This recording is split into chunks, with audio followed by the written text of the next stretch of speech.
ओम शांति। 5 तारीख की मुरली है।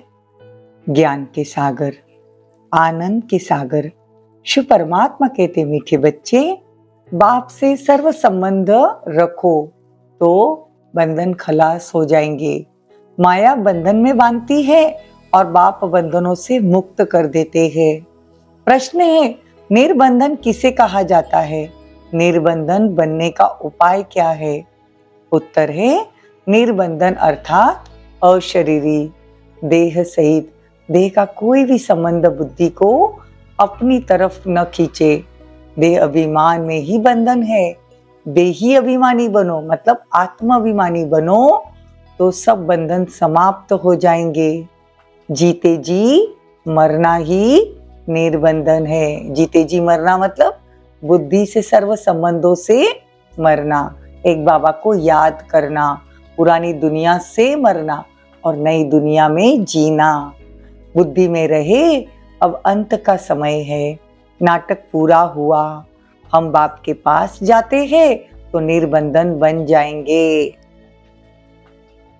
गीत है, जिसका साथी हो भगवान, उसे क्या रोकेगा आंधी और तूफान।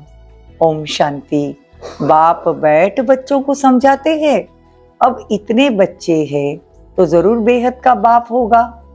बाप समझाते हैं, कहते भी है, निराकार शिव बाबा। ब्रह्मा को भी बाबा कहते हैं, विष्णु व शंकर को बाबा नहीं कहेंगे। शिव को हमेशा बाबा कहते हैं। शिव का चित्र अलग, शंकर का चित्र अलग है। गीत भी है, नमः शिवाय। फिर कहा जाता है तो माता पिता, यह भी समझाना बहुत सहज है। मनुष्य कहते ना मंदिरों में जाकर, तुम माता पिता हम बालक तेरे, तो बाबा कहते ये समझाना भी बहुत सहज है। बरोबर निराकार को बाप कहते हैं, वो सभी आत्माओं का बाप है। बाकी भगवान तो एक ही है। लक्ष्मी नारायण तो साकार रूप में है ना, तो भगवान निराकार है। परंतु उनको सिर्फ गॉड कहने से मनुष्य मूंझते। गॉड कह दिया, लेकिन किसको गॉड कहना है ये मालूम नहीं।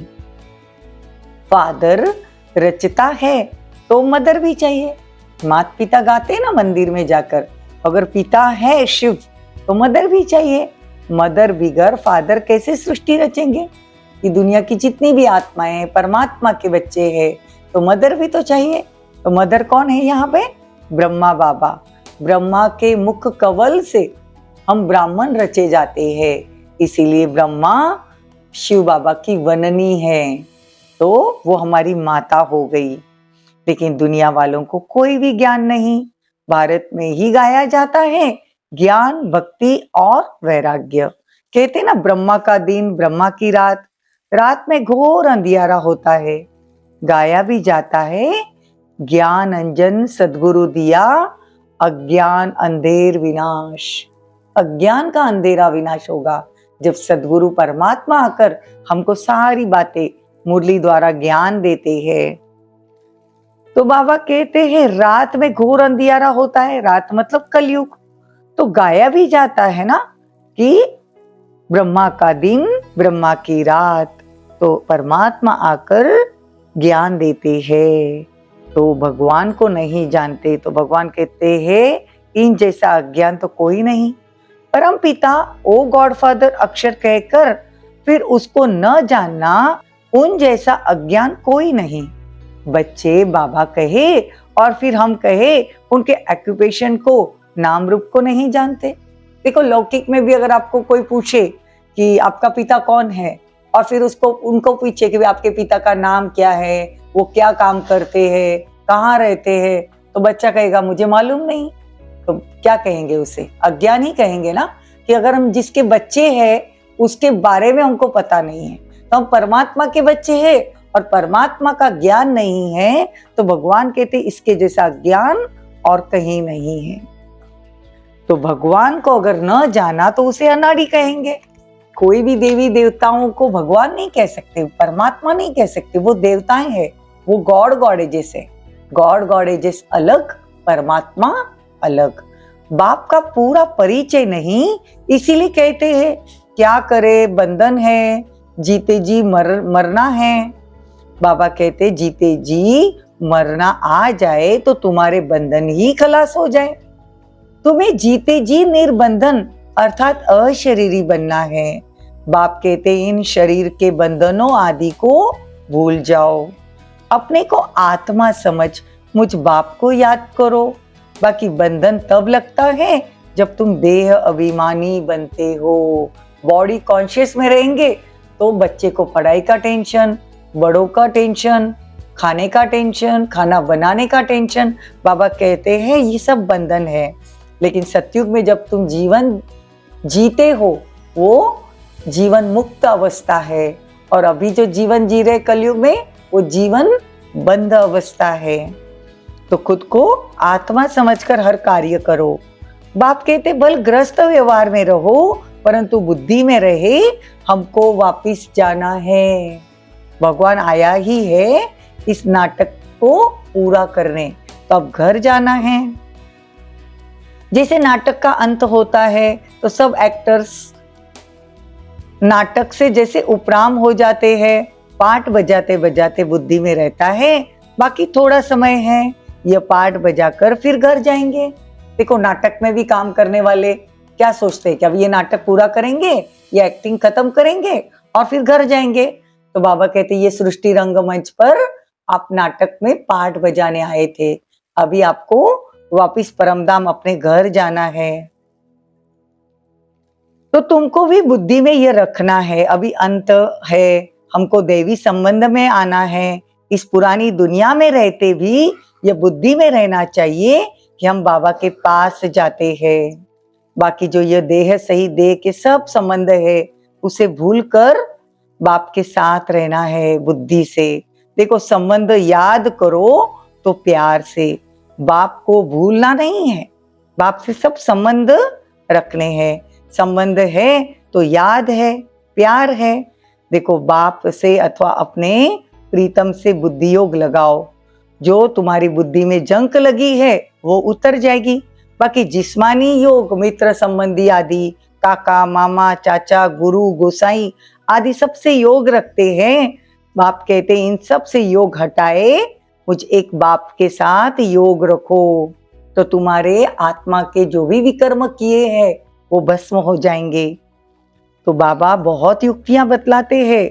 बोल तो दो है, हमको पवित्र बन भारत को पवित्र बनाना है। हम पवित्र बन तन मन धन से सेवा करेंगे, परंतु पहले नष्ट मोहा बनना पड़े।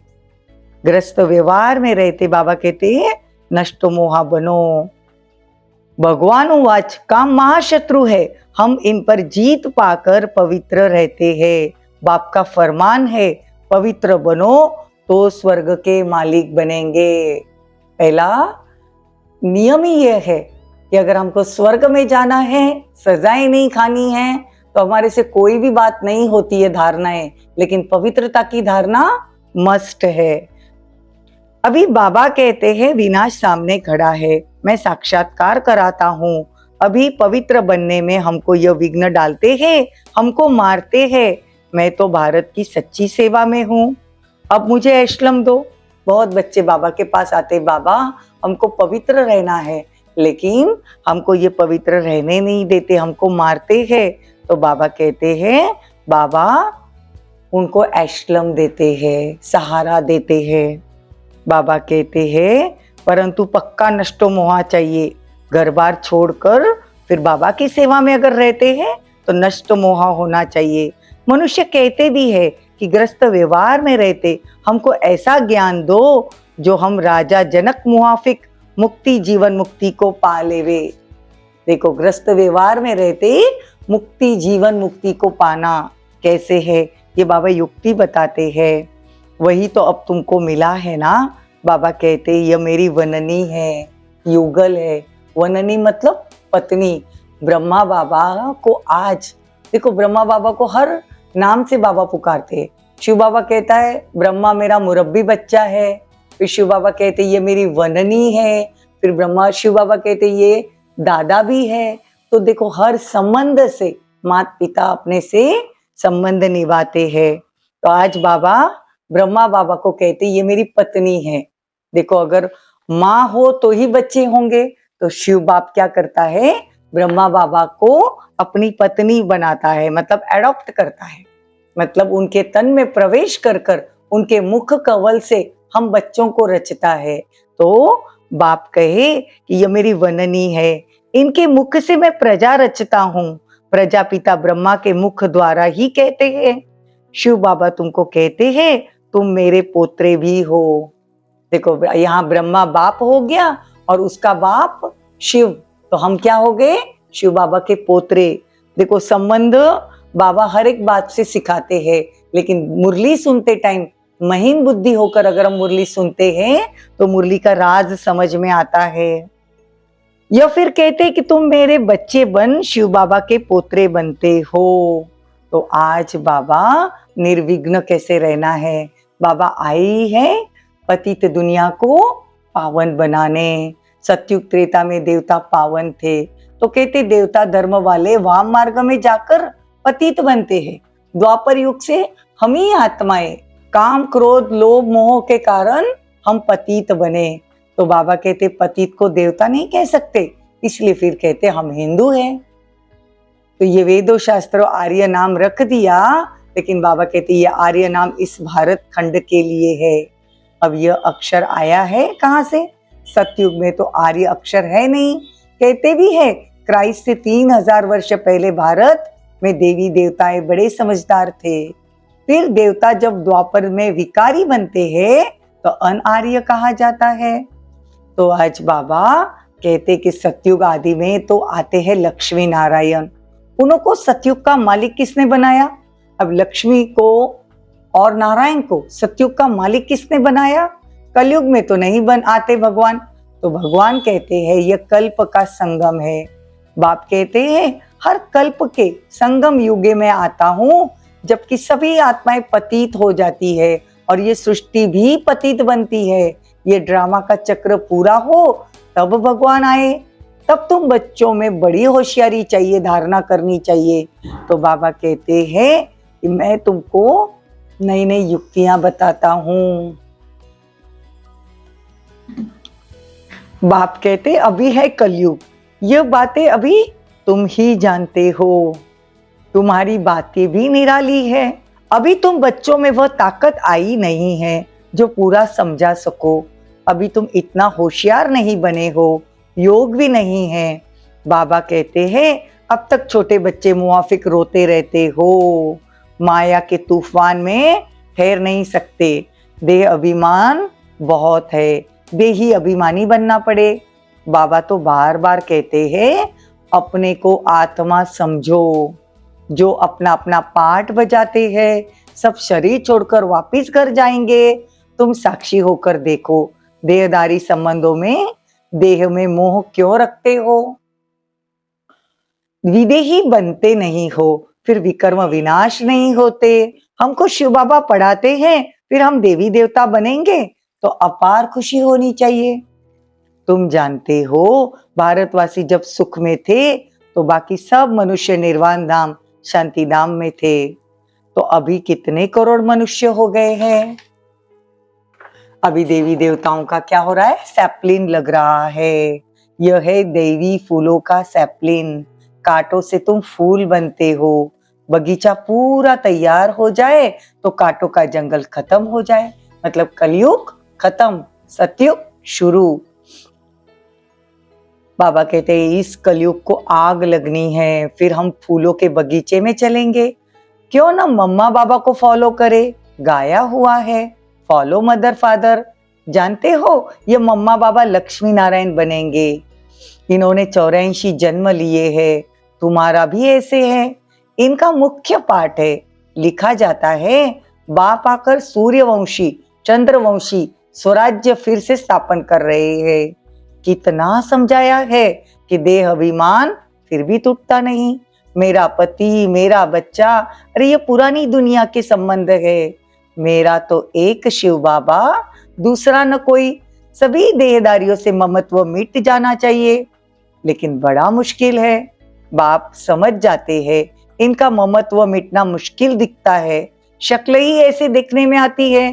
कुंवारियां अच्छी मददगार बनती है। अच्छा, मीठे मीठे सिकिलदे बच्चों प्रति माता पिता बाप दादा का याद प्यार और गुड मॉर्निंग। रूहानी बाप की रूहानी बच्चों को नमस्ते।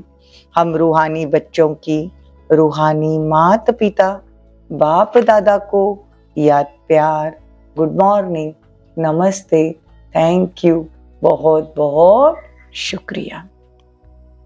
धारणा के लिए मुख्य सार, देह सहित सबसे मोह निकाल, विदेही बनने का पुरुषार्थ करना, हर एक्टर का पार्ट साक्षी होकर देखना, बंधन मुक्त बनना, इस पुरानी दुनिया से उपराम होना, अपने आप से बातें करनी है कि हमें तो अब वापस जाना है, अब पुरानी दुनिया का अंत का समय है, हमारा पार्ट पूरा हुआ।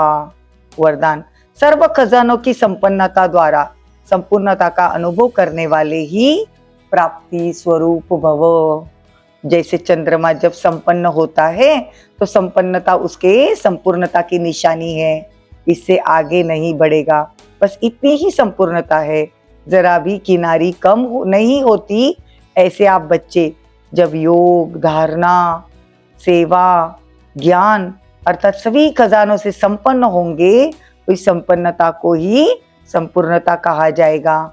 ऐसी संपन्न आत्माएं प्राप्ति स्वरूप होने के कारण स्थिति में भी सदा समीप रहेगी, मतलब परमात्मा की याद की समीप रहेगी। स्लोगन, दिव्य बुद्धि द्वारा सर्व सिद्धियों को प्राप्त करना ही सिद्धि स्वरूप बनना है। ओम शांति, ओम शांति।